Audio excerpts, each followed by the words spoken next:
নমস্কাৰ। আজি আপোনালোকলৈ এটা অন্য ভিডিঅ' লৈ আহিছোঁ। সকলোকে স্বাগতম জনাইছোঁ মোৰ চেনেল অফিচ ৱৰ্ল্ড এই চেনেলটোলৈ। আপোনালোকে কেতিয়া মই কঁঠাল গুটিৰ ৰেচিপি এটা দিম বুলি ভাবিছোঁ। আপোনালোকে ভিডিঅ'টো শেষলৈকে চাব। এতিয়া মই কঁঠাল গুটি গুচাই লৈছোঁ। প্ৰথমতে কঁঠাল গুটিখিনি গুচাই এটা পাত্ৰত পানীত তিয়াই থ'ম অলপ সময়। কঁঠাল গুটি আকৌ মানে দুটা তৰপ থাকে। এটা তৰপ প্ৰথমে গুচাই লোৱাৰ পিছত আকৌ ৰঙচুৱা বৰণৰ এটা তৰপ ওলায়, সেইটো সম্পূৰ্ণকৈ চুচি দিলে কঁঠাল গুটিটো খাবলৈ মানে ভাল হয় আৰু দেখিবলৈও ভাল হয়, নহ'লে অলপ শাককণ ক'লা পৰাৰ দৰে হয়। তেন্তে ব'লক মই এইখিনি কৰি লওঁ, মানে পিছত লগ পাই আছোঁ।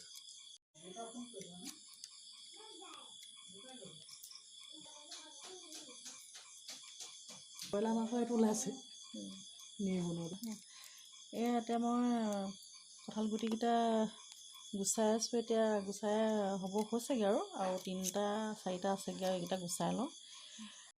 এই কঁঠাল গুটি বাকলিখিনি, ওপৰৰ বাকলিখিনি গুচাই হৈ গ'ল। এইখিনি এতিয়া মই ইয়াৰ যিটো ৰঙা তৰপ এটা আছে, এই তৰপখিনি মানে বাকলিখিনি ধুনীয়াকৈ গুচাই লওঁ চফাকৈ। তাৰপাছত আকৌ আপোনালোকক লগ পাই আছোঁ।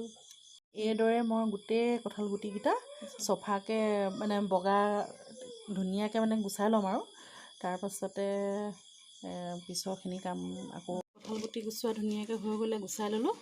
এতিয়া মই মচুৰ দাইলৰ লগত টেঙা দি মানে দাইলকণ টেঙা দি ৰান্ধিম, আৰু কঁঠাল গুটি দিয়া টেঙা দাইলখন খাই সঁচাকৈ খুবেই মোৰ কাৰণে প্ৰিয়।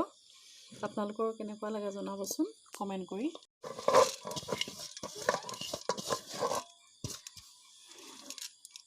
বইল কৰি ল'ম, তাৰপাছতে ধুনীয়াকৈ পাঁচফোৰণ দি তেল মাৰি দিম। আমি ভাত আৰু কঁঠাল গুটিৰ আঞ্জাখন পাতি থৈ আহিছোঁ। এতিয়া মই ভাত আৰু কঁঠাল গুটিৰ আঞ্জাখন ৰান্ধি থৈ আহিছোঁ। এয়া মই বেঙেনা মানে কাটি লৈছোঁ। বেঙেনা আলুৰ লগত দি ভাজিম, শুকানকৈ চৰচৰি ভাজিম। আৰু এয়া আমাৰ ঘৰৰ বেঙেনা হয়। আপোনালোকে চাই থাকক বাৰু ভিডিঅ'টো শেষলৈকে।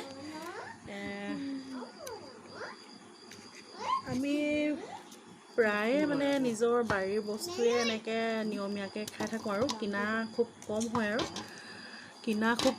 আৰু ঘৰৰে পাচলিবিলাক আমি 2-এটা তেনেকৈ খাই থাকোঁ। এতিয়া আজি বেঙেনা ছিঙিলোঁ। বেঙেনা প্ৰায় এনেকৈ ওলাই থাকে আৰু 2-3 দিনৰ মূৰে ছিঙিব পৰা হয়। আৰু এতিয়া মই ধুনীয়াকৈ জলকীয়া দি আলুৰ লগত ভাজিম। এইপিনে কঁঠাল গুটি দাইল নেমু দি এখন আঞ্জা বনাইছোঁ।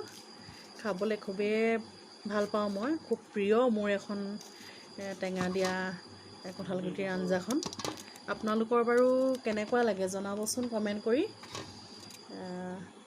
আপোনালোকে এতিয়া নিশ্চয় খাইছেই চাগে বতৰৰ বস্তু। এতিয়া কঁঠাল চবেই কঁঠাল মানে কিনি হ'লেও খায়, ঘৰত থকাসকলেতো খায়েই, নথকাসকলেও কিনি মেলি হ'লেও বতৰৰ ফল মুখত দিয়ে। আমিও ঘৰৰ কঁঠাল পাৰি আনি পকাই আজি নতুনকৈ খাইছিলোঁ।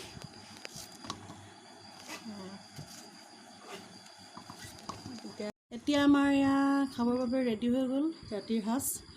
এতিয়া আমি খাই লওঁ। আপোনালোকৰ যদি এতিয়া এই ভিডিঅ'টো ভাল লাগিল তেনেহ'লে প্লিজ ছাবস্ক্ৰাইব কৰি দিব, আৰু লাইক শ্বেয়াৰ কমেণ্টো কৰিব। আকৌ অন্য এটা ভিডিঅ' লৈ আপোনালোকৰ মাজলৈ আহি আছোঁ। আজিলৈ ইমানেই, ধন্যবাদ।